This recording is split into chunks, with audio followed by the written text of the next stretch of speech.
We have a job to do, together, you and I, an immensely important war job. We are the army that guards the kitchen front. When Britain hit hard times, the government warned us food was scarce. So with less to eat, we grew more resourceful.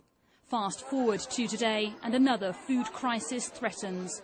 Global prices are soaring, causing increasing shortages and bringing scenes of rioting around the world. Action is needed. And when it comes to food economy, no one does it better than Marguerite Patten, the doyenne of domestic prudence. Now 92, her lessons of thrift still linger. Most people of my age, or even a bit younger, who remember the war years, hate waste. They hate throwing things away. In fact, they look at leftovers really as a challenge. The trouble is, today, that's a challenge few of us rise to. In fact, we've never been so wasteful. Believe it or not, we throw away a third of our food. So for every 3 bags of shopping we buy, 1 bag ends up going in the bin. And that's the equivalent of each of us chucking away £450 every year.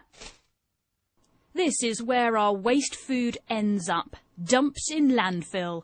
Added together, we annually bin an astounding £8 billion worth of food.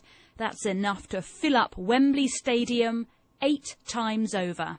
And according to environmental campaigners, this is causing enormous damage to the planet. The main problem with food waste is that when it's sent to landfill, it actually produces methane, and methane is about 26 times worse than carbon dioxide.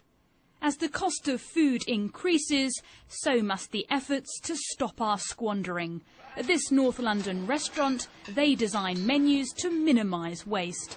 If we had far too much mashed potato one day that we're done with a dish, or we're done with a side and it hadn't sold, then we might use it the following day for a topping for a fish pie or a shepherd's pie. That's a kind of classic way of using it. Or you might have gravy left over from Sunday that you'll add to a meat stew to give it flavour. Councils are starting to collect compostable rubbish, and some supermarkets, the worst food wasters, are giving their surplus to charities. But there are plenty of ways we can all be a little more frugal with food. Whoever does the shopping must be a little old-fashioned.